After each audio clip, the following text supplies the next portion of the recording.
Warning: the following podcast, which contains strong language and mature content, is unsuitable for children or for the faint of heart. The subject matter discussed will be frightening and graphic in nature. Listener discretion is advised.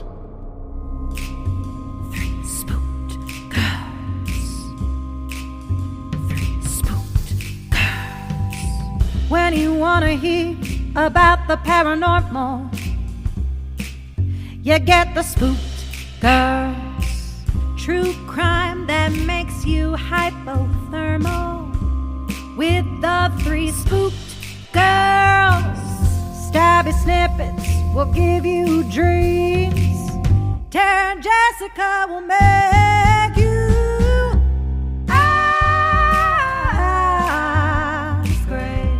along with the Spooked Girls. Bring on the slaughter, we on that haunted ground. Spooked Girls. The three Spooked Girls. Hey there, Spooksters, and welcome back to another episode here on Three Spooked Girls. My name is Jessica, and as always, I'm joined by my favorite ghoul friend, Tara. Hey, Spooksters. Today is Thursday, and so we are doing a stabby here on the channel. This one is actually, it marks the 4-year anniversary of the victim's death, so it just kind of fell into place. Today, we are going to be talking about the story of Amie Nicole Harwick. Her story has been in the news more recently, and you might know why when listening to this. So Amie Nicole Harwick was born on May 20th, 1981. So she and I are birthday twins, though she's older than me. And she was born in Sellerville, Pennsylvania, and she was adopted by Tom and Penny Harwick. And she has one sibling by the name of Chris. Amie loved music, and she was this kind of like bubbly little beautiful girl. And so it was very kind of contrast that she loved heavy metal. Like she was really, really into it. And she loved kind of macabre type thing. So I think she would have fit in perfectly with us, Tara. For sure. An article, actually, it was her obituary, said that she was very comfortable in a mosh pit, just as comfortable she was dancing with her mom on stage with the Beach Boys. What? That's really cool. I love that. Friends and family say that she loved her family, and this kind of made me think of you as well, because best laid intentions for this one. Favorite time of year was when she'd visit for something they called CBD, which was cookie baking day. I love that. Like her whole family, like her cousins, her aunts, her parents, her brother, his wife, whose name is Carrie, and her niece and nephew, Madison and Aiden, would all come together and they would bake cookies. She grew up in a really small town in Pennsylvania, Lansdale, like I said, Pennsylvania, and she graduated from North Penn High in 1999. Her friends, like I said she stood out because we're from a small town, and so anything that's kind of like alt stands out a lot. Mm-hmm. So her friend was like, hey, after high school, you should probably move to California. And she did. She moved to Southern California and attended Cal Poly Pomona. She would obtain her master's in clinical psychology from Pepperdine. And this is where her life takes a really interesting turn. She would go on to get her PhD in human sexuality from the Institute for Advanced Human Study of Human Sexuality. Oh, interesting.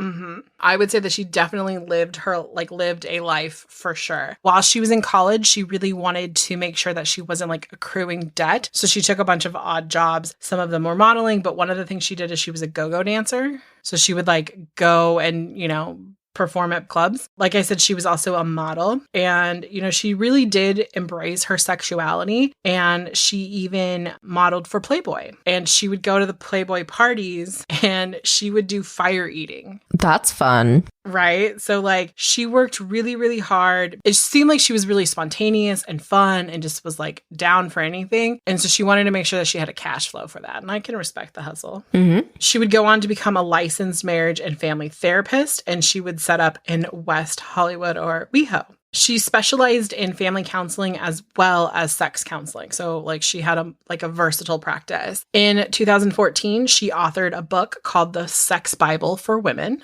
She was like on a bunch of podcasts, but she also, this is something I found really interesting. She also worked with a project called Pineapple Support, which is a nonprofit organization that provides free or low-cost mental health therapy for pornographic film actors, producers, or other people that work in the adult film industry. Oh, nice. I was like, that's really good because like that could probably take a toll on your psyche. She, like I said earlier, she was beautiful. She was like one of those women who had like that really pretty, like porcelain looking skin and the dark, like raven hair. Like she basically was like the pinup version of Snow White. Love that. So she would actually end up dating a few celebrities. She dated Crispin Glover, which you might not recognize the name, but the character that pops into my head the quickest is, if you remember, in one of the Charlie's Angels movies. Remember the guy that was like obsessed with like the hair? That's Crispin Glover. Oh, okay. She also dated Marilyn Manson and Dave Navarro. She dated quite the array of people, I should say. A variety. Yeah. Yeah, that's what I was thinking. And you're about to be like, what? This is about to get a little bit different. So while she was dating Marilyn Manson, she told him, hey, I want to go to dinner for my birthday. I want you to pick me up at 6. Her friend Robert was like, he's not going to pick you up at 6. Marilyn Manson doesn't get even up before 6 p.m. And she goes, fine. I told him if he doesn't pick me up for dinner, I'm going to go to a party and have the time of my life anyway. And that's what she did. And she met a different fellow who I was like, what? She met Drew Carey. Random. The comedian. Yes. The host of The Price is Right. She told him the story and he's like, you shouldn't be, like, he literally called it out. He's like, you shouldn't be with someone who doesn't want to celebrate your birthday with you. Like, you should be with someone who's going to take you. So then, like a few days later, for their first official date, Tara, you'll love this, he took her to Disneyland. Oh my God. How cute.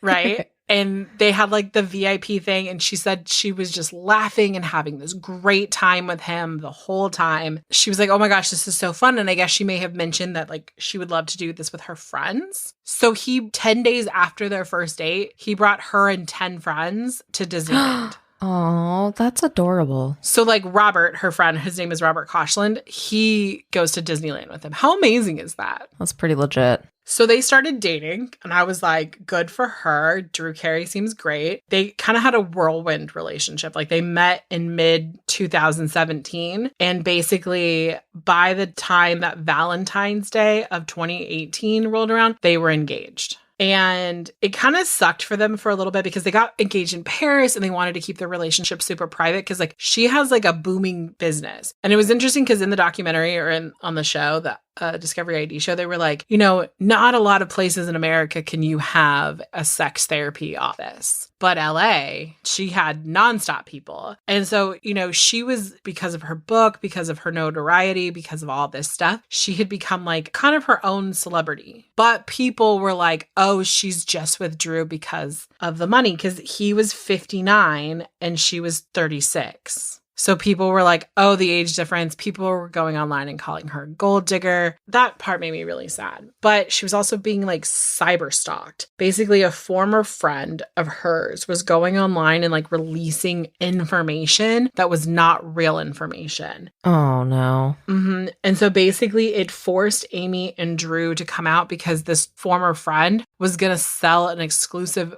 quote unquote story to the National Enquirer. And the National Enquirer, they do this. They like reach out to you and be like, hey, someone's going to like release this information. If you want to beat him to the punch, beat him to the punch. So they did. So they gave an exclusive interview to the National Enquirer, which probably didn't help the whole like, she's just in it for the money and the fame because it's a trashy tabloid. But they did. They gave an exclusive interview about that they got engaged in Paris. And then on the Valentine's Day episode of The Price is Right, Drew Carey brought her out and announced that he had a brand new shiny fiance. Oh, that's so cute. Yeah. I know. It was so cute. They seemingly had a really great relationship. Amie talked about it a lot. Like she was on this podcast with her, like, I don't want to call it the illustrator, but like the photographer of her book. And they were talking about it. And she goes, yeah, a lot of people thought I was just with him for money, but I wasn't. She's like, when you meet somebody and you just like connect, like that's it. And he was like so supportive of her, even though he's Drew fucking Carey. He had the Drew Carey show. He's a famous comedian. He's hilarious. Like he retired to do The Price is Right. I used to watch Whose Line Is It Anyway all the time because that guy was hilarious. Oh my God, yeah. Oh yeah. Right? It's probably where I learned all my other singers. And there was this like one time she was going to this event. It was called like Rock to Recovery. I think it was like maybe a concert, but she was like presenting at it. And people were like, oh my God, Drew, it's so exciting that you're here presenting. And he's like, I'm not here. This is my partner. Like she's here to present. She's got a PhD. I'm just here to support her. Like I'm the plus one. And so he like really was very supportive of her and what she was doing. And he often said to like her friends and like his friends that he kind of wished that he wasn't a celebrity because he wishes that he could just be like with her and not have anyone like watching them. Aw. Which I was like, that makes sense. Yeah. He did not like the macabre thing. Like she was talking about like her view in art. It was like this interview and she's into like taxidermy shit. And he wasn't. But he was like, okay, I'll allow it because I love you and this is something you love. So like, why not? Right. Right. Yeah. So I just thought it was so sweet. And one of the things that she got him into is they would go to graveyards together, like cemeteries, and like walk around. That's fun. And so he was like, oh, this is really cool. It was really interesting because their relationship didn't last that long. They broke up in like late 2018. The biggest thing with that was that I think Drew was like off filming something, but she was like home by herself for a really long stretch of time, days or weeks or something like that. And the trespassers kept coming onto the property and like they were stalking her. Scary. And she got really scared and that took a toll because of like how public their relationship was. So I think that caused them to split. When they broke up, it was very amicable. Like they both were like, this is fine. Not like this is fine, but you know what I'm saying? Like they broke up and were like... Right. Like good terms. Yeah. But the relationship we're going to focus on today isn't the good relationship she had with Drew Carey. By the way, if you watch that show, Dead by Fame or Dead by Fame, I'm just going to say it first. You're like, are they accusing Drew Carey of killing her? They are not. Oh, good. I'm going to have to watch this show.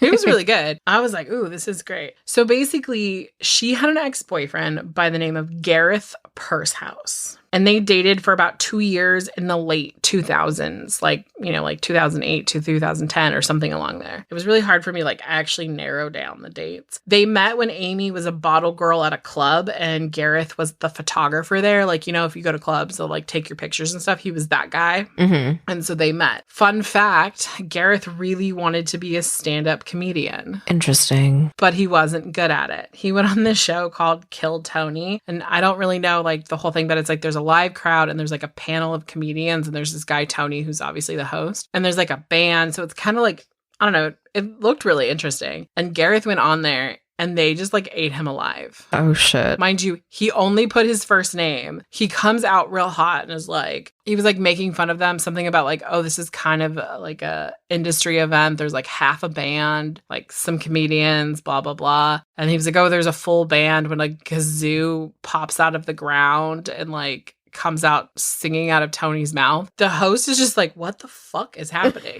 Yeah. And people are like, I don't think people are laughing at Gareth. I think people are laughing at the reaction that like that Tony's having. And then they just start picking him apart. They're like, why only one name? Like, and he goes, well, I have kind of a long last name. And they're like, well, what is it? And he's like, it's Pursehouse. And they're like, those are two words we all know. Yeah. It's not like my maiden last name, which tripped people up quite a bit. But, you know, I could look at that and be like, oh, that's clearly Pursehouse. Yeah. That didn't work for him, which also must have been like a sore subject with him later on when like Amie was with Drew Carey, because he's like a world-renowned comedian. Their relationship wasn't good by any stretch. Like, she didn't actually talk to her friends about it. But, like, when he would be around, like, Amie was that type of person who just always had friends. It was kind of like you would meet her and just become her friend. A lot of her friends were guys. And it was said that when Gareth was around her and, like one of her guy friends would come over, he would, like, grab her and, like, try to make out with her, like, stick his tongue in her mouth. Ew. And she would be like, oh, my God, this is so weird, and, like, kind of, like, push him away. And he was like marking his territory. Like, that's the words her friends use, is that he was like trying to show everyone he was marking his territory. Oh my goodness. Gross. Gareth was also abusive. One of the ways that they would do is they would get into like an argument in the car, and he would either be like arguing with her, or sometimes he would actually like physically like grab her and like be bashing her head into the seat. Oh my God. Like, it was abusive. And because like this happens a lot with people who are in the therapy fields, is they meet someone and they see like good in them, and then they're like, I can fix them. So I don't want anyone to be like, why did she stay with him for 2 years? People do things because they have their reasons. She would be like screaming, let me out of the car, let me out of the car. And he would pull over and push her out of the car and then leave her. leave her stranded. Her friend, Maricela Mendoza, would say he was extremely vindictive. So if like she would see him do something or Amie would do something that would piss him off and like he would punish her for it. And they lived together for 2 years and this kind of shit happened all the time. And eventually they did break up and they had a friend who was like a mutual friend, like he worked at like the same kind of clubs and interactions that they did. His name is Rudy Torres. And Rudy said that like Gareth would be like, dude, can you just like text her for me? Like she's blocked me or she won't talk to me. And he's like, no, like just let it go. And he kept telling her to like let it go. Or he kept telling Gareth to let it go and he just wouldn't. He would like send him text messages of like, I'm assuming YouTube links to songs that were like super snappy and be like, listen to this song. Yeah, it was weird, like that kind of stuff. But he wouldn't let it go. And in fact, I think it was like a year or two after they broke up, she went to China to teach a class, like one of her classes. And when she came home, she lived in an apartment in Sherman Oaks and she said that Gareth had broken in because like all her photo albums were gone. A bunch of her framed pictures were like turned upside down, like face down or like upside down. And her computer had been wiped clean. So she calls Robert, her friend, and is like, hey, what the hell? Like, I don't know what's going on. Can you come over here? And he comes over and like, he's like within seconds, like he realized the operating system had been deleted from her computer. Oh my God. Oh, by the way, Gareth is a photographer and a software engineer. Mm-hmm. Yeah, I was going to say he's obviously techie. Yeah, he has the tools. And then it's weird because then the next day, Gareth showed up and he was like playing a love song, declaring his love to her, like outside her house. And she's like, get the fuck away. But she never really truly felt safe with him because of the fact that he was techie. She kind of always felt like he was like monitoring her accounts and stuff. Like one of the things is in 2012, she decided that she wanted to go work at a prison. She was like, I really want this job. And Gareth found out and freaked the fuck out because apparently like her going to work at a male's prison is like intimidating for him. He took her Playboy pictures, like some of the ones that hadn't been published, and sent them to the prison. What the fuck? What a psycho. Mm-hmm. Oh my God. So she thought her career was over. And that's like her friend Maricela was like, why don't you just do the sex therapy full time? Like really dive into it. And so she did. And this is where she grew because like before this point, she was just doing marriage and family counseling. Oh, okay. That makes sense. After this, like she was like, fuck this. I have to get a restraining order on this dude. And so she did. And she got a restraining order. And it was like a 5-year restraining order, which expired in like 2017 or 18. Then she has all the relationships with like celebrities and Drew Carey. And then she's back into doing her thing. So from like 2018 to 2020, she's really doing like her work and kind of coming into her own. She would do these like seminars and people would come, but like she felt it was really difficult at times because Amie was really pretty. Like she was gorgeous. And like clients, or I call them fans, would like show up and just be like obsessed with her, like in her beauty. So it was like, it would like derail her events sometimes. Yeah, damn, that sucks. And because she did the work with the pineapple support, she would often be recognized in the adult film industry for her like contribution to their like mental health. On January 16th, 2020, so like right before pandemic, she went to something called the X-Biz Awards. And she's on the red carpet. There's footage. If you watch the show on Discovery Plus, she literally, you can see the photos of her and you can see this interaction happen. So Gareth is there. They haven't seen each other in 8 years. Basically, she was like with a friend and the friend stepped away and he is like in the line of photographers, right? He has a camera, all of that. And he just like steps out of the line and approaches her and he starts like yelling at her. Mind you, she hasn't heard from him in like 8 to 10 years at this point, like it's been a minute. And so he starts screaming at her. They kind of like walk down this like off the red carpet. There was kind of this like little sidewalk, which I think if the red carpet or the orange carpet or whatever color it was, wasn't there, it would just be a continued sidewalk. And they kind of walk down there and people are filming them, right? So they're still like looking down at them and filming them down this like walkway. And he starts reciting old text messages, text chains from them. What a psycho. How do you remember that? Exactly, Tara. I can't remember what I texted you earlier today. No. The fuck? And like, he literally is like reciting these whole texts and she's freaking out. And then he yells really loud, "You ruined my life, bitch." And she immediately goes into therapist mode and like tries to de-escalate it. He falls to the ground in the fetal position and is crying and having a giant temper tantrum. Oh, okay.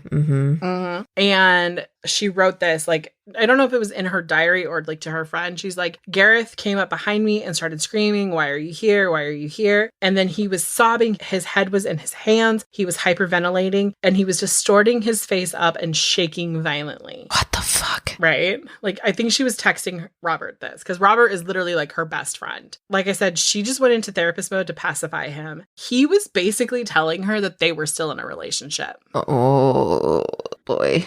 Yeah, like, Wow. was basically saying to her that, like, it's not over between us. And she could tell that he was jealous of all these men. She told her friend Robert, like, "Tonight I was very scared. It terrifies me that he's obsessed with me for 9 years, that he thinks about me every single day." So at this point, she's like, I gotta like figure out my security. Like, I gotta bolster this shit up, right? Because this dude is crazy. And I would think that he knows where she lives. Oh, yeah. It's been 9 and she's moved a bunch of times. Like, he knows. Her and Robert come up with this idea until she can get like a security system installed. She's going to share her location with Robert so that if she's ever like non-responsive, he could find her.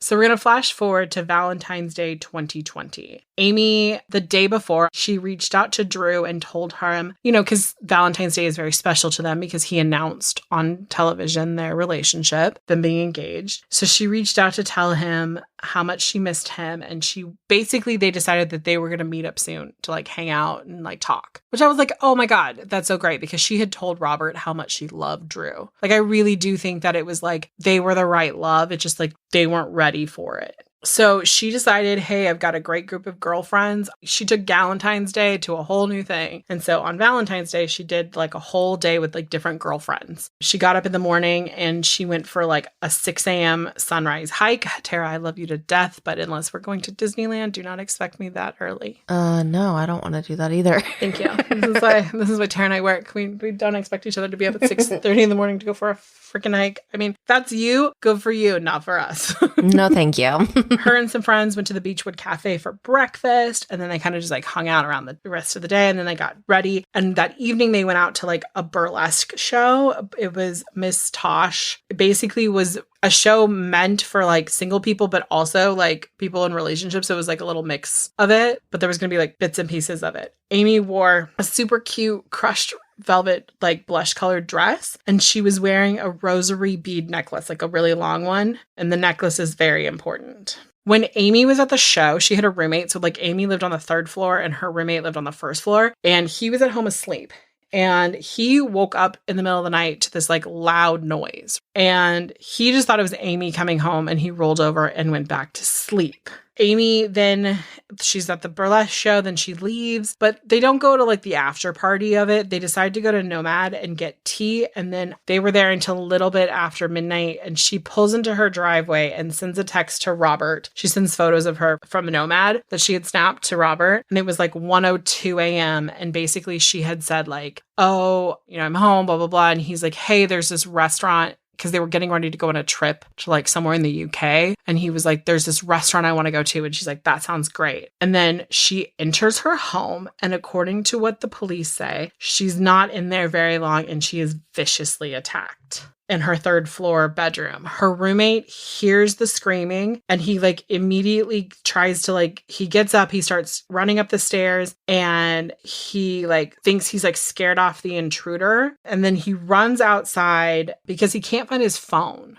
I don't know, like in this moment, like if you panicked, like if you didn't have your phone or you couldn't find one, he did the right thing because he ran over to like a neighbor's house and was like banging on the door, but like no one would answer. So he just kept running down the street until he finally found someone. It was like at 1:08. So she was like 1:02. She's literally texting someone, goes inside. At 1:08, he's like finally gets through and calls 911. They get there like a few minutes later, and they, you know, go into the backyard because they go upstairs and she's not there. And then they find her. She's on the ground outside. She has severe injuries with like deep marks on her neck from signs of being strangled, and she had head injuries from her fall. So she was rushed to Cedars-Sinai Medical Center Hospital, but unfortunately she would end up losing her life, and she was pronounced dead at 3:26 a.m. So the police look at her and they immediately realize like the bruises on her neck, that's from like manual strangulation. That's not like she hit that on the way down. They were like, what the fuck happened? And so they go into her room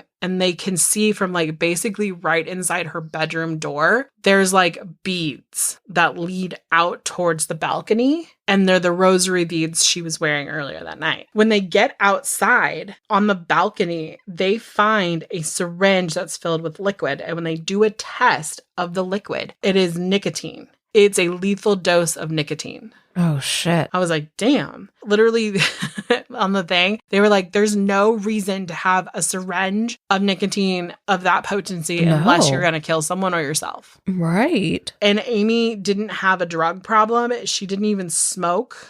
I mean, she drank, but she didn't use drugs or smoke. Right. They are like, oh my God. So then they call Robert, who's her best friend, is also the last person she texts, right? So they bring him down to the police station, and like her roommate had given him like a heads up, like, hey, the police are going to call you because something's happened to Amie. I don't know if the roommate knew what had happened, but this is about 9 o'clock in the morning when Robert gets down there, and they start interrogating him a little bit. And he's like, oh my God, I don't know what's going on. And then as he's sitting in there, another police officer comes in and basically informs them that Amie has passed away. And Robert kind of rightfully so falls apart.